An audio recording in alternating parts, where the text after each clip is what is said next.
What's going on, man? Welcome back to the basement. I'm Ron, and it's that time of the year again. We are in mid-August. It's peak draft season, so that means it's time to really dig into strategy here as we prepare for our drafts. And on tap for today is the zero RB draft strategy, the infamous zero RB draft strategy. And we're going to break down everything I know, everything you should know, common misconceptions, how to use it, when to use it, what format it works in. We're going to then break down 3 mock drafts from 3 different draft positions to really give you guys a complete survivor's guide for zero RB in 2022. So let's not waste any more time. If you enjoy the video, make sure you go down below, subscribe, leave a like. Let's go. Thirsty, thirsty, trying to choose. I know I'm critical. My nitty bag. Let's get some things out of the way before we really dive into the zero RB draft strategy, because it gets such a bad rep, and I already know there's going to be comments. Zero RB is bad. I used it last year. It sucks. My league Taco uses zero RB, and he's trash, and he hasn't won since '97. Here's the issue. I cannot stand the clowning and constant people making fun of zero RB or zero RB drafters, and I think it all stems from not being properly educated on what zero RB is and how to execute it. And I want to make something clear. This is not a video to claim zero RB as the greatest strategy of all time and this magic solution to fantasy football, but it's a great way to zig when other people in your league are zagging. And I think one of the biggest mistakes you can make in fantasy is having one hard and fast way of drafting, whether that's 3 straight running backs or bust RB, a balanced strategy, and then forcing that strategy in every single draft room you're in. The way I play the game is I have a few draft strategies in my toolbox that we've been going over all summer, and we still have the Hero RB video. I believe it's going to come out later this week. But I have multiple draft strategies in my toolbox, multiple tools in my toolbox, so when push comes to shove, I'm never backed into a corner when I'm drafting in a room. I let the draft come to me, and then from there, my player selections dictate what strategy I'm going to use after round 3, not the other way around. I don't go in with a preconceived strategy.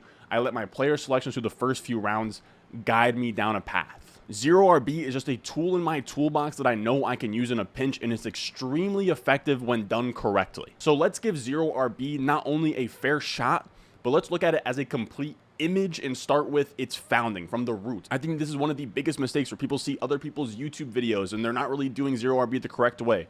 Sean Siegel, I would call the grandfather of zero RB, so I think it's really important to go to the source when it comes to zero RB and really educate yourself on what the strategy entails. He dropped this article in November of 2013, Zero RB, Anti-Fragility, and the Myth of Value-Based Drafting. He came up with this strategy in 2013.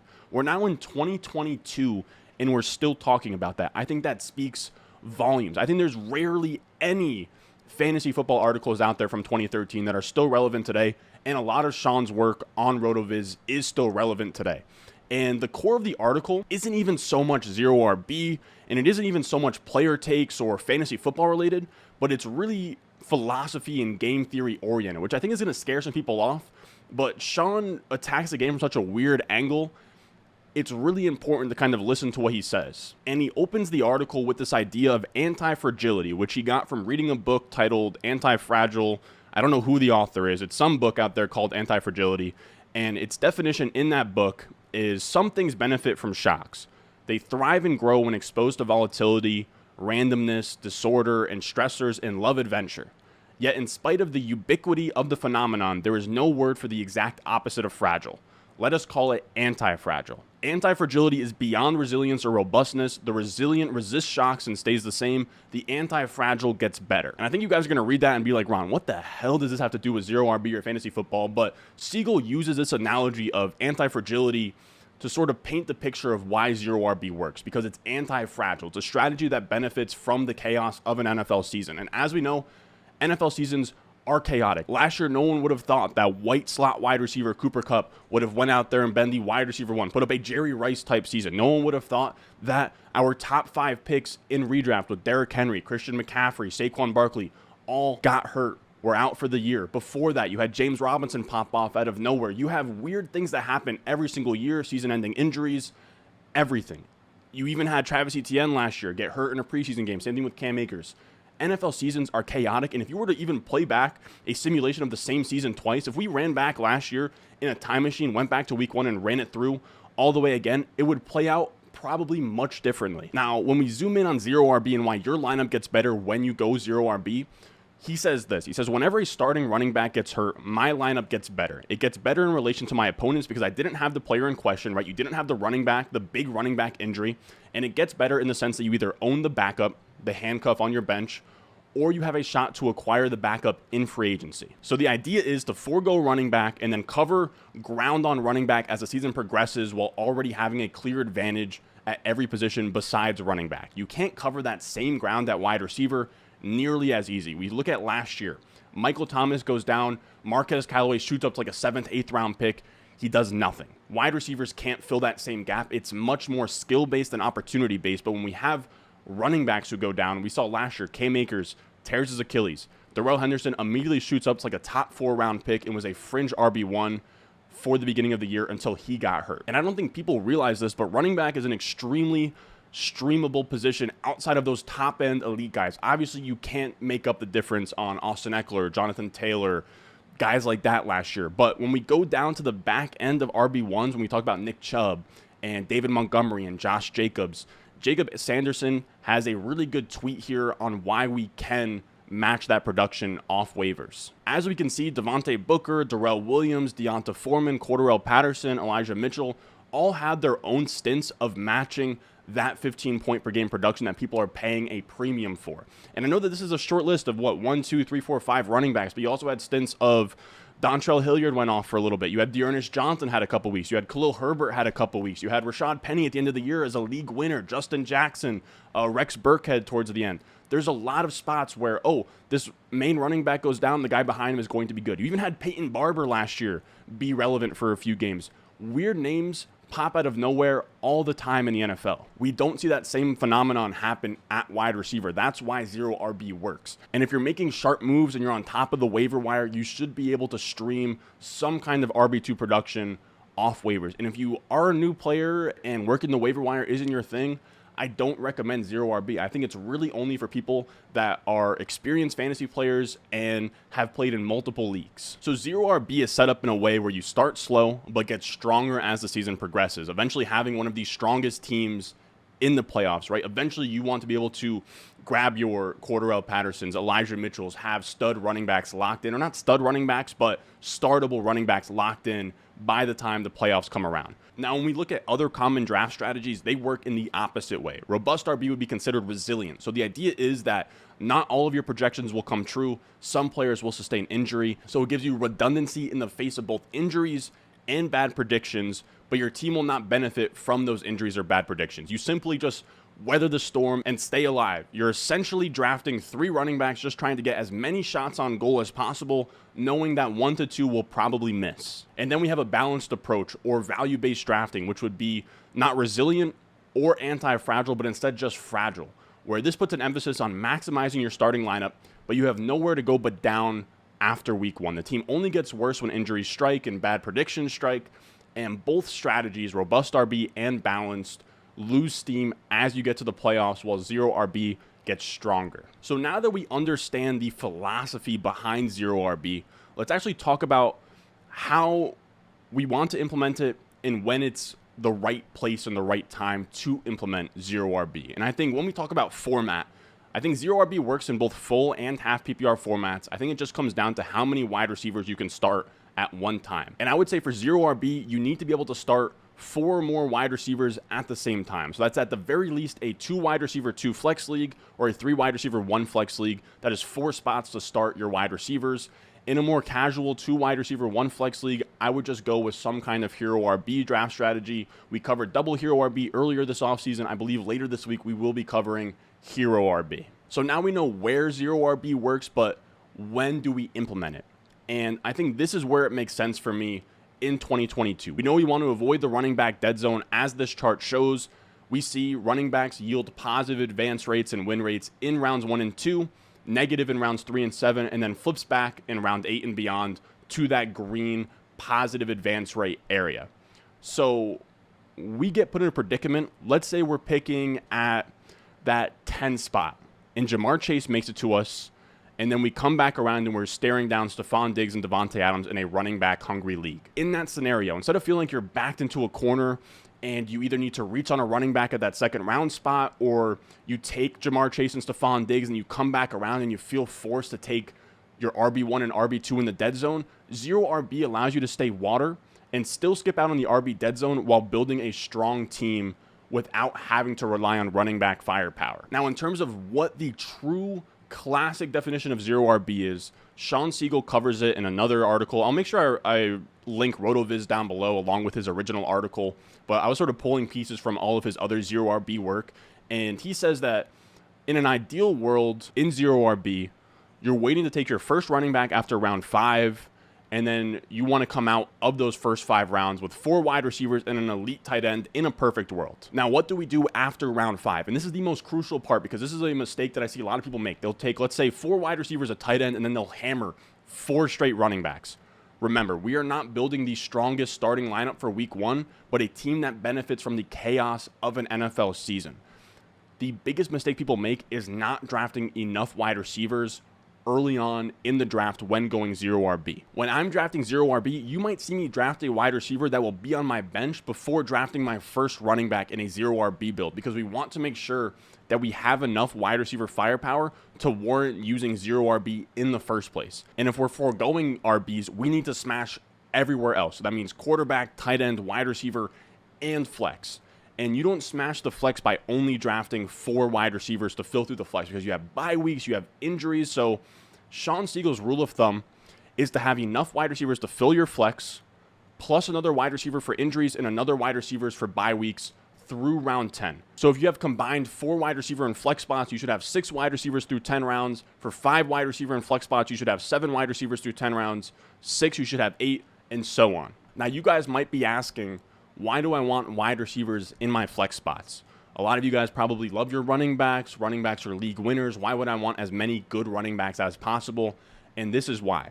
When we actually look at the facts, when we look at the Win the Flex tool from RotoViz, it shows what each position is projected to score based on their ADP. And this is in half PPR to show that wide receivers smash running backs even in half PPR formats, where, as we can see, running back is projected to outscore wide receiver through the first 10 to 15 picks, and then they converge, and wide receivers are projected to outscore running backs the rest of the way. So with that in mind, we want our flex position, which obviously isn't getting drafted in those first 10 to 15 picks. You're drafting your flex probably, in picks 30 through 80?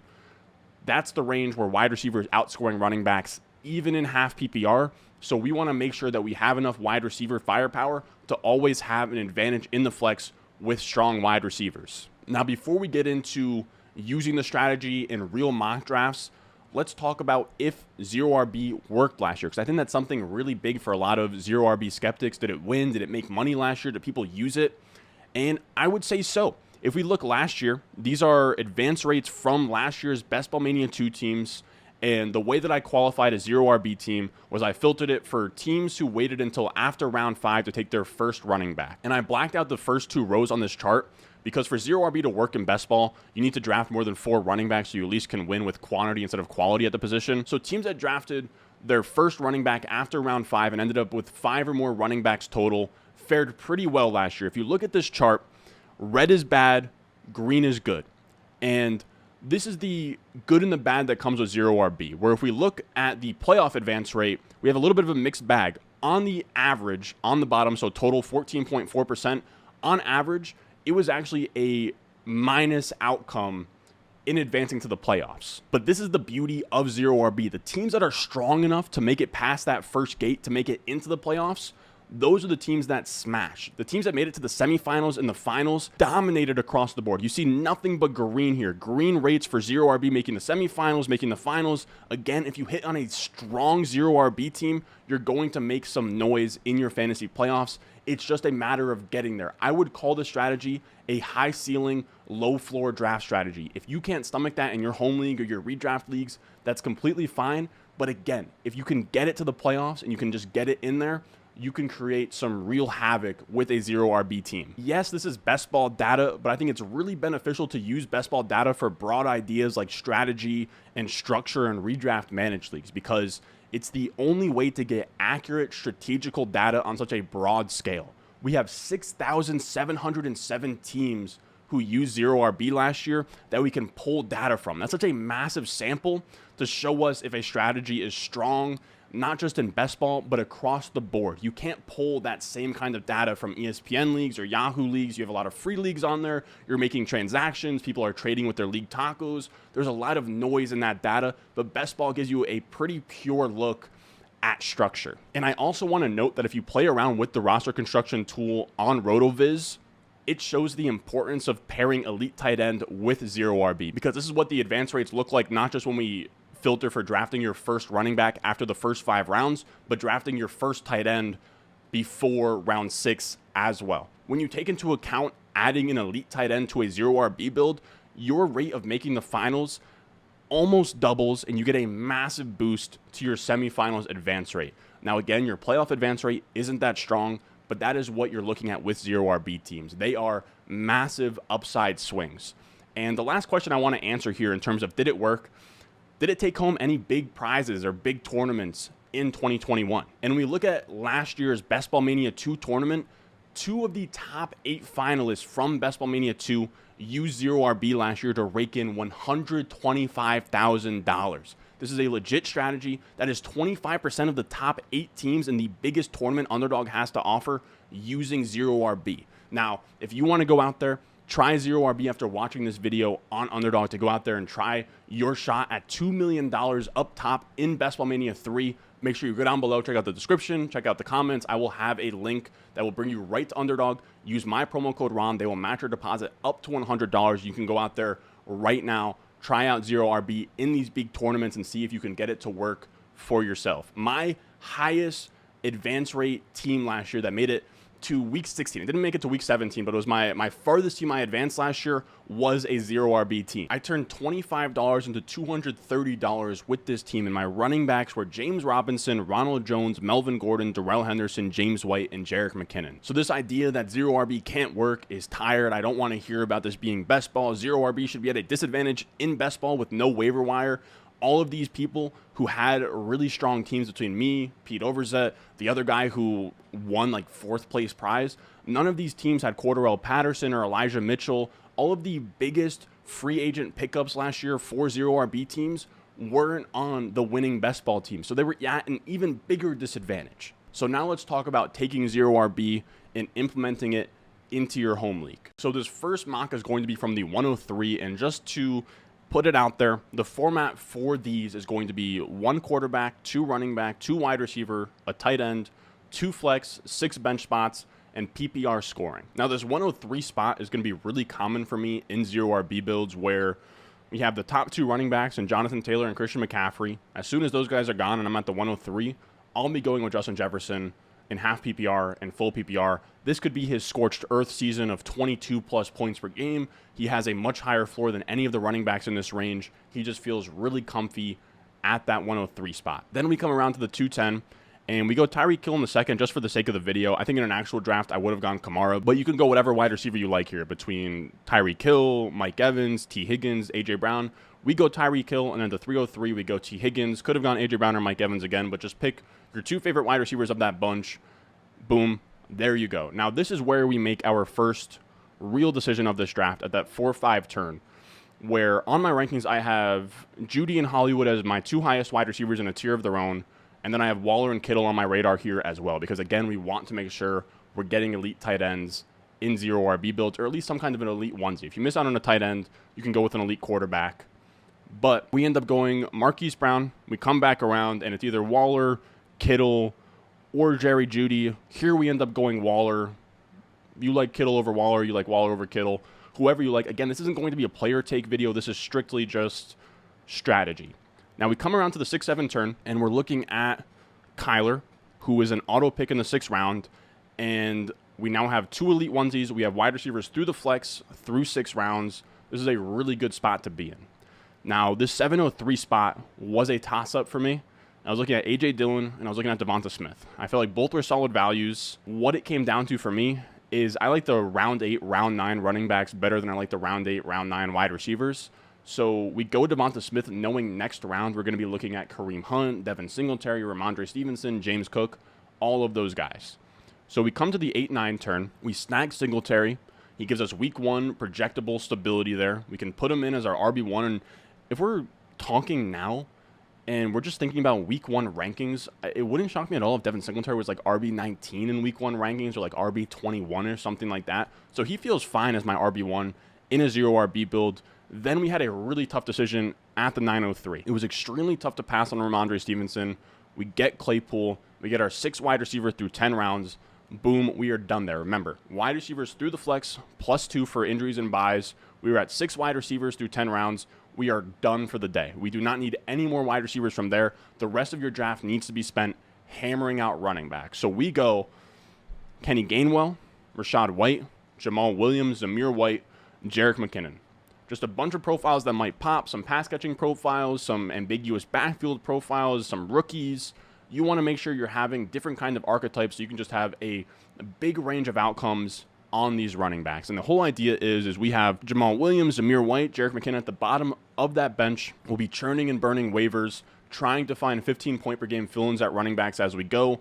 And when we look at this team, the RB2 spot is ugly, right? Kenneth Gainwell is your RB2 in week 1. Doesn't feel great, but we talked about him in my sleepers video. I love Kenneth Gainwell. I think that him and Miles Sanders should be like back-to-back in ADP, where Kenneth Gainwell seems like he'll be getting goal line carries. He'll be getting the receiving work. He'll be getting the long down and distance 2-minute drill work. He's going to get all the valuable touches while Sanders kind of plays between the 20s. You could almost talk me into ranking Kenneth Gainwell straight up over Miles Sanders at this point.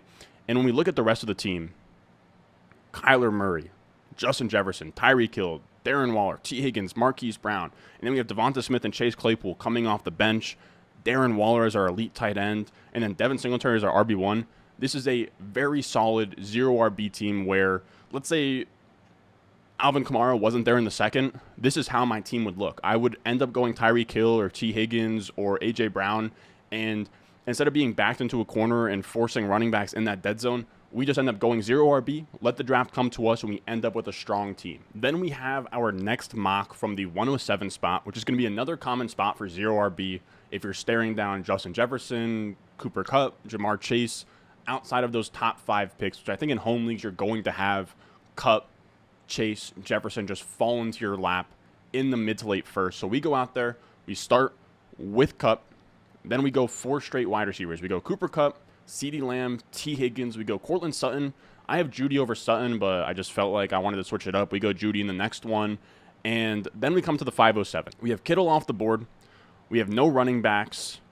And we decide to do the classic 0 RB of 4 wide receivers and an elite tight end through round 5. Now, I will say, tight end ADP on Fantasy Pros is broken. I hate having all of these teams always be Kittle and Waller for you guys. If I see Kyle Pitts in the 4th round, I'm taking him. If I see Travis Kelce in the early 2nd, I'm taking him.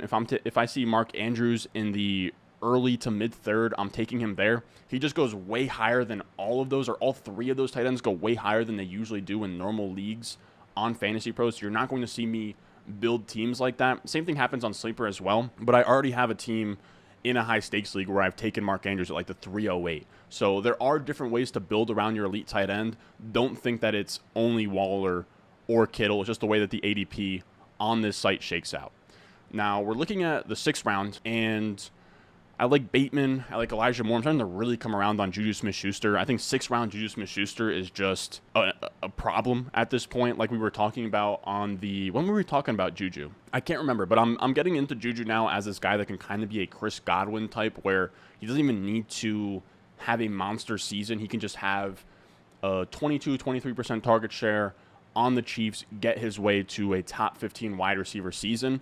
And then we come around into the 7th round, and we grab Jalen Hurts. I think Jalen Hurts anywhere in the 7th is a smash. Kyler Murray, Lamar Jackson anywhere in the 6th are a smash. And then we come to the 8th round, where we can pretty much pick any of, I want to say, no, Treylon Burks isn't still on the board. I want to say Garrett Wilson is still on the board, and I thought about it, but the running backs of Edmonds, Miles Sanders, Kareem Hunt, Tony Pollard, Devin Singletary are all too juicy for me to pass up on. We go Chase Edmonds here in the 8th. We come back around. Tony Pollard's been going late 7th in a lot of leagues. If Tony Pollard is ever staring me down in the mid 9th, that's an auto pick. And then we grab our 6th wide receiver in Sky Moore. We cut it off there. And we hammer running back the rest of the way. We go Darrell Henderson, who I love. Brian Robinson's getting some steam now that Antonio Gibson doesn't look so hot. Zamir White and Trey Sermon, who's getting some decent reviews coming out of camp. So I don't mind taking stabs on him in 0-RB builds. But when we look at the team, this is another solid 0-RB team where I actually feel better about my RB1 and RB2 than I did in the first one, where we have Chase Edmonds and Tony Pollard, 2 guys I'm comfortable starting in week 1. We have Jalen Hurts at QB. Perfect. We have Cooper Kupp, CeeDee Lamb, T. Higgins, Cortland Sutton as our 4 wide receivers. Amazing. Darren Waller at tight end. We have our elite tight end. Then we have Juju and Sky Moore. They're both in the Chiefs, but I have no problem with that. I think 2 players on the same team is completely fine, especially when it's the Chiefs, who are going to score a ton of points. And then we have a bunch of running back archetypes to filter through between Henderson, Brian Robinson, Zamir White, Trey Sermon. This is another, I would give this a team like an A in terms of pure classic 0-RB builds. Now, this last draft is from a spot where I think you guys are going to really be able to dominate your home leagues with, where this 10 to 12 range of that 1-2 turn this year is perfect for 0-RB if you can lock up 2 of Jamar Chase, Devontae Adams, Stephon Diggs, or Travis Kelce. If you can start your draft with 2 of those 4 guys, you are looking really good. In this draft, we get Jamar Chase to fall all the way to the 112, and as crazy as that sounds, I think some of you guys are going to be out there in really traditional home leagues where people are scared to go Jamar Chase. They want to just hammer running backs out the gate. And if you can go Jamar Chase, Devontae Adams at the turn, you already have a massive leg up on your opponents. Now, the 3-4 turn comes around here, and this is a bit of a conundrum because I had in this main tier DJ Moore, Kyle Pitts, Michael Pittman, Jalen Waddle. They all go before the 312. My next highest ranked player is Travis Etienne. I think it's really important to show this because only a Sith deals in absolutes, fellas. You do not need to force yourself away from Etienne for the sake of satisfying the 0-RB definition of no running backs through the first 5 rounds and forcing yourself into 0-RB. Again, the whole point of this is to remain flexible and use these draft strategies to remain flexible instead of shoehorning yourself into one of them. And when we talk about here, we take ETN, and yes, this is no longer a traditional 0-RB, but it's now a modified 0-RB, and we can still make sure that we have our wide receivers through the flex +2 figured out by round 10. And I think it's important to show this where you guys can see me audible in real time out of a true 0-RB build into a modified 0-RB build, and we go ETN at the 312, and then we go Deontay Johnson at the 401. Now, the 5-6 comes back to us. Judy at the 512 is a joke. Auto-picked him pretty much. I have him as my 403 in my rankings, so that's perfect. Now, we have a slight predicament here because we know 0-RB gets supercharged from elite tight ends and, at the very least, elite quarterbacks. We have no elite tight end through 5 rounds. I'm not taking Dalton Schultz or TJ Hawkinson at the 601. That's just kind of the trade-off when you take a detour early and grab your Travis Etienne. Kyler Murray's interesting here at the 601, but so is Bateman, Elijah Moore, and Juju. So we go Juju again here just to kind of see what it shakes out like because we got Kyler in the first one. Let's go Juju here. 7-8 turn. I think Kadarius Toney at the 712 is a no-brainer. He's going like early 7th, late 6th these days. And now we're done at wide receiver. Yes, we used our 6th and 7th round picks on wide receivers who are going to be on our bench. But again, as the chaos of the season causes injuries, buys, busts, we will always have dominant wide receivers through the flex. It's now our job to patch up the rest to get us to the playoffs. And we want to get our tight end and quarterback, but I wanted to see if I could wait on Trey Lance until later on. So instead we go Tony Pollard as our RB2. We come back around to the 9-10 turn, and we grab James Cook, and we get our first onesie in Dallas Goedert. He's not elite, but I feel like 10-01 is a fine spot for Dallas Goedert. And then we get to the 11-12 turn. Trey Lance here is criminal. I don't think he's going to be in the 11th round in your home leagues, probably more like 9th, 10th round. But if you want to swap Trey Lance and Dallas Goedert and then switch out Dallas Goedert for somebody like a Komet or a Freiermuth or a Hunter Henry, I think that's also realistic. And then we get Dameon Pierce as a fun upside play at running back. And then our last 2 picks are Cole Komet. So we get a tight end to stream alongside Dallas Goedert, and we get another upside swing at running back in Ty Davis Price.